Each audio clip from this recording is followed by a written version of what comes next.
साईं सदाईं करी मथे सिंध सुकार, दोस्त मिठा दिलदार आलिम सभु आबाद करीं। दोस्तो, अॼु मां सिंधी में पियो ॻाल्हायां ऐं अॼु मां साॻी टॉपिक ते वरी ॻाल्हाईंदुमि त मूंखे कुझु दोस्तनि सलाह ॾिनी त के स्ट्रगलिंग फेस ते तव्हां सिंधीअ में ॻाल्हायो त जीअं कुझु जेके सिंध जा दोस्त आहिनि उन्हनि ताईं तव्हां सिंधी में कम्युनिकेट करे सघो ऐं असांखे ॿुधण में ॾाढो आसानी ऐं पंहिंजाइप महसूसु थींदी। ऐं मां वरी सिंधी में उन टॉपिक ते ॻाल्हायां थो त स्ट्रगलिंग फेज़ उहो फेज़ आहे, उहो पीरियड आहे, टाइम पीरियड आहे जेको हिकिड़ी गैप क्रिएट थी थिए तव्हांजी एजुकेशन कंप्लीट करणु ऐं तव्हांजी जॉब सिक्योर करण में। ठीकु आहे, एजुकेशन कंप्लीट करणु ऐं जॉब सिक्योर करण जे विच में जेका तव्हांजी उन जॉब खे सिक्योर करण जी स्ट्रगल आहे, उहो प्रोसेस आहे, उहे एफर्ट्स आहिनि, that is a struggling phase. Struggling phase जी का हिकिड़ी एंड डेस्टिनेशन आहे, जॉब बि रुगी नथी थी सघे। तव्हांजा ड्रीम्स आहिनि, तव्हांजा ख्वाब आहिनि, तव्हां सेल्फ मेड आहियो। जेसिताईं तव्हां पंहिंजो घर न ठाहियो, जेसिताईं तव्हां पंहिंजी गाॾी न वठो, जेसिताईं तव्हां पंहिंजो बेसिक नीड्स कंप्लीट न कयो ऐं तेसिताईं तव्हां हुनखे काउंट कयो स्ट्रगलिंग फेज़ आहे, त it is a struggling phase for you. But for the different people मुख़्तलिफ़ माण्हू जंहिंजो मक़सदु रुगी जस्ट सुठी जॉब हासिलु करणु आहे, उन खां पोइ आहिस्ता आहिस्ता सभु कुझु ठहंदो वेंदो, त उन जे लाइ उहो स्ट्रगलिंग फेज़ आहे। इन स्ट्रगलिंग फेज़ खे कीअं डील कजे, हाणे इहो प्रॉब्लम त आहे, इन जो सोल्यूशन छा आहे, उनखे कीअं ऑर्गेनाइज़ कजे, उन में कीअं मैनेज कजे, इहो ॾाढो इंपॉर्टेंट ऐं क्रिटिकल एस्पेक्ट आहे। ठीकु आहे, त उहे दोस्त, उहे शागिर्द, उहे नौजवान जेके तइलीम हासिलु कनि था ऐं तइलीम हासिलु करे घरनि में वेठा आहिनि, ठीकु आहे, ऐं उहे इन इंतज़ार में वेठा आहिनि त को करिश्मो थींदो, को दरवाज़ो खड़काए करे असांखे चवंदो त हाणे ही नौकिरी वठो ऐं तव्हां पंहिंजो रोज़गार सां लॻो अचो ऐं तव्हां नौकिरी शुरू कयो। ईअं कॾहिं बि नाहे थियण वारो। स्ट्रगलिंग फेज़ इहो आहे त तव्हां कंप्लीट कई पंहिंजी एजुकेशन, तइलीम पूरी कई, हाणे तव्हां पंहिंजे कैरियर जे लाइ स्ट्रगल स्टार्ट कयो। कैरियर जी स्ट्रगल स्टार्ट करण जे लाइ इन फेज़ में तव्हांखे 3 शयुनि जी तमामु अहम ज़रूरत आहे। मुसबित रहो, पॉज़िटिव रहो। पॉज़िटिव इन सेंस रहो जो उन प्रोसेस में तव्हांखे घणे खां घणियूं मायूसियूं मिलंदियूं, घणे खां घणियूं फ्रस्ट्रेशन थींदियूं। निगेटिव माण्हू मिलंदा जेके तव्हांखे मायूस कंदा, तव्हांजी एनर्जी लेवल लो कंदा, तव्हांखे इनकरेज न कंदा, तव्हांखे मिसगाइड कंदा। पर के अहिड़ा बि माण्हू मिलंदा जेके तव्हांखे उमेद ॾींदा, तव्हांखे हौसलो ॾींदा, तव्हांखे अॻिते वधण में सलाह कंदा, तव्हांखे रहनुमाई कंदा। ठीकु आहे, मुसबित रहो ऐं मुतहरिक रहो माना स्ट्रगल पंहिंजी कंटिन्यू रखो। जेका तव्हांजी मंज़िल आहे, जेका तव्हांजो गोल आहे, जेका तव्हांजी डेस्टिनेशन आहे, तव्हां सीएसएस जो इम्तिहान ॾियणु था चाहियो, तव्हां ओवरसीज़ इम्तिहान ॾियणु था चाहियो फॉरेन स्कॉलरशिप्स जे लाइ, तव्हां कंहिं प्राइवेट बैंक में अप्लाई करणु था चाहियो या कंहिं बि जॉब जे लाइ तव्हां स्ट्रगल करणु था चाहियो, उन जे लाइ तव्हांजी कंटिन्यूस एफर्ट हुजे, बैक टू बैक, किथे बि पाज़ न अचे तव्हांजे उन स्ट्रगलिंग फेज़ में। किथे बि कंहिं बि फेज़ में तव्हां गिव अप न कयो त बसि हाणे थकिजी पियासीं, घणो थी वियो, हाणे त मूंखे त मिलणो ई न आहे।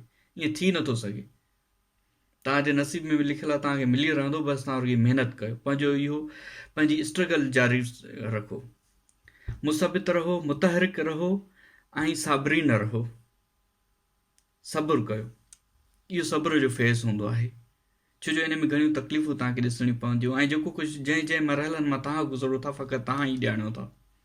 उहो फेज़, उहे जज़्बा, उहे सोचूं, उहो हौसलो ॿियो कोई बि नथो सम्झी सघे, को बि उन खे ट्रांसलेट नथो करे सघे जहिड़ी तरह तव्हां उन खे एक्सपीरियंस कयो था। उन करे तव्हांखे मुसबित रहणो आहे, मुतहरिक रहणो आहे, तव्हांखे साबरीन रहणो आहे। जेसिताईं तव्हां स्ट्रगल कयो था, जेका तव्हां स्ट्रगल कयो था, उन जो मक़सदु इहो आहे त तव्हां प्रोग्रेस कयो था, तव्हां अॻिते वधो था। या तव्हांजी नाकामी न आहे तव्हांजी कोशिशि करणु, या तव्हांजे कामयाबी जी गारंटी आहे त तव्हांखे मिली ई रहंदो जेको तव्हां हासिलु करणु चाहियो था। बसि थोरो अॻिते, बसि थोरो बाक़ी। पंहिंजो हौसलो बुलंद रखो इन मरहलनि में।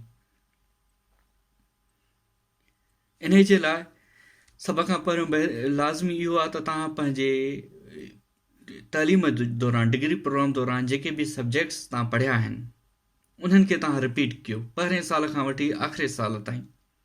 पहिरियों साल, ॿियों साल, टियों साल, 4 सालनि में तव्हां जेके बि कोर्सिस पढ़िया आहिनि, मेजर ऐं माइनर, उन्हनि खे तव्हां रिपीट कंदा रहो, उन्हनि खे डेली रोज़ानो जे बुनियाद ते 1 कलाकु ॾेई करे कंहिं न कंहिं सब्जेक्ट खे तव्हां रिव्यू कंदा रहो। उन सां छा थींदो जो तव्हां में ऐं उन सब्जेक्ट में गैप क्रिएट न थींदी, तव्हां अपडेटेड रहंदव।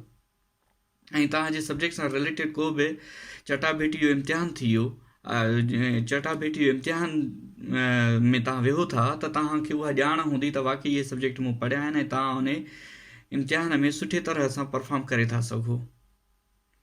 ऐं जेकॾहिं तव्हां माना उन सब्जेक्ट मां बोर थी था वञो, उकलाइजी था वञो, त तव्हां पंहिंजे सब्जेक्ट खां हटी करे कुझु ॿियो लिटरेचर पढ़ो, नाविल पढ़ो, स्टोरीज़ पढ़ो, तव्हां आर्टिकल्स पढ़ो, कुझु न कुझु रोज़मर्रा जी बुनियाद ते 2 खां 3 कलाक तव्हांजा रीडिंग जे लाइ लाज़मी हुअणु खपनि।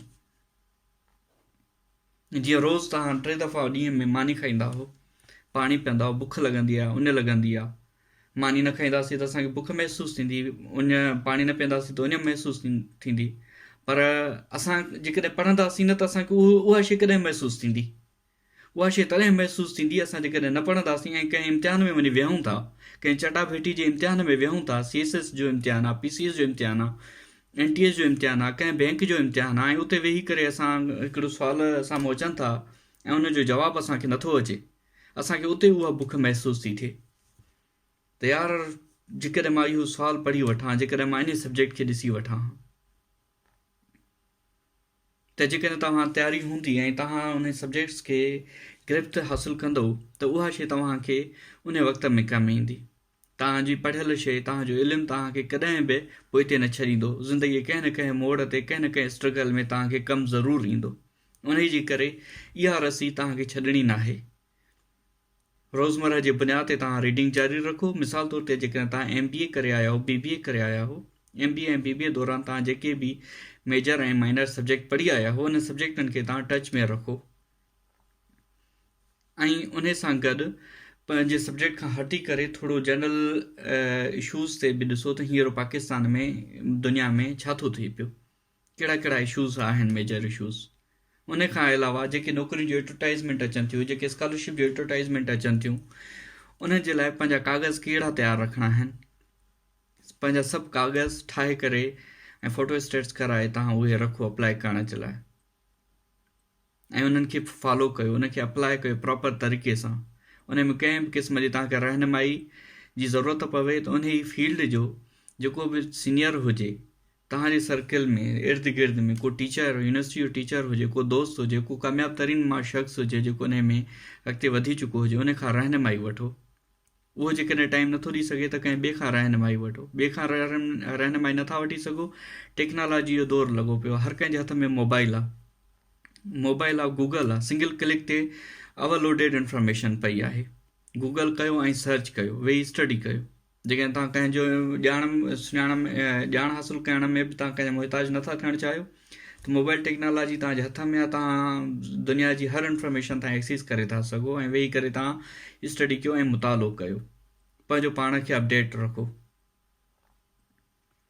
इहो स्ट्रगलिंग फेज़ तव्हांखे ॾाढो यादि ईंदो जॾहिं इन फेज़ में जेकॾहिं तव्हां पॉज़िटिव रहंदो, इन फेज़ दौरान जेकॾहिं तव्हां रुॻी पाण पॉज़िटिव न रहंदो पर ॿियनि जे लाइ बि पुर उमीद रहंदो, ॿियनि खे बि हौसलो ॾींदा रहंदो। इन फेज़ में जेकॾहिं तव्हां हिमत हारे विहंदव, जे तव्हां हीणा थी वेंदव, तव्हां जेकॾहिं कोशिशि करणु छॾे ॾींदो त तव्हां पंहिंजे सराउंडिंग आसपास जे ॿियनि दोस्तनि खे, पंहिंजे घर वारनि खे, पंहिंजे रिश्तेदारनि खे बि तव्हां मायूस करे छॾींदव। ऐं जेकॾहिं तव्हां एक्टिव रहंदव, तव्हां जुस्तजू जारी रखंदव त तव्हां ॿियनि जे लाइ बि उमीद बणिबव।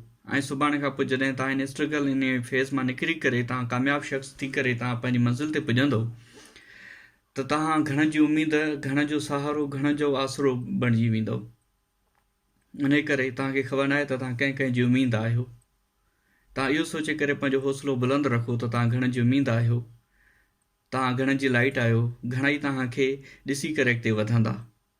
तव्हां महिनत कयो, मंज़िल तव्हांजो इंतज़ारु थी करे। मूंखे यकीन आहे त मुंहिंजियूं हीअ ॻाल्हियूं तव्हांखे वणंदियूं हूंदियूं ऐं तव्हांजे लाइ मुफ़ीद हूंदियूं। मूंखे यकीन आहे ऐं मुंहिंजी दुआ आहे त तव्हां जंहिं बि स्ट्रगलिंग फेज़ जे कंहिं बि फेज़ में आहियो, कोशिशि कयो। बग़ैर जेंडर जे मां ॻाल्हायां पियो, हीअ मुंहिंजी ॻाल्हियूं फीमेल स्टूडेंट्स जे लाइ बि आहिनि, मेल स्टूडेंट्स जे लाइ बि आहिनि। ज़िंदगीअ में अॼुकल्ह जे हिन कॉम्पिटेटिव दौर में कैरियर इज़ फस्ट। तव्हांजो career personal life personal development जे लाइ लाज़मी आहे ऐं सभ खां अवल जेसिताईं तव्हां स्टेबल न आहियो तेसिताईं तव्हां ज़िंदगी में को बि मयारी फ़ैसिलो नथा वठी सघो, अॻिते नथा वधी सघो। इन करे पंहिंजो कैरियर ठाहियो ऐं पंहिंजे कैरियर ठाहिण जे इन सिलसिले में तव्हांखे काई बि रहनुमाई जी ज़रूरत पवे मूंखां, मुंहिंजे तरफ़ खां, मुंहिंजी ज़ात खां अगरि कंहिं बि क़िस्म जी का ॼाण, का बि रहनुमाई हुजे त मां हाज़ुरु आहियां तव्हांजी उन हर क़िस्म जी गाइड करण जे लाइ। मूंखां अलावा तव्हांजे सराउंडिंग में जेके बि दोस्त एक्सपर्ट हुजनि उन्हनि सां अप्रोच कयो, उन्हनि सां टच में रहो ऐं अॻिते वधंदा रहो। असांजूं हरदम दुआऊं तव्हांखे जिथे बि हुजो, कामयाबु हुजो, मुसबित हुजो, मुतहरिक हुजो ऐं साबरीन हुजो। हिन ज़मीन ते जेसिताईं गॾु आहियो त सदाईं जुड़िया रहो। इन दुआ सां ऐं इन यकीन सां मोकिलायूं था वरी नेक्स्ट लेक्चर में मिलंदासीं। तेसिताईं पंहिंजो ख़्यालु रखिजो। जी लतीफ़।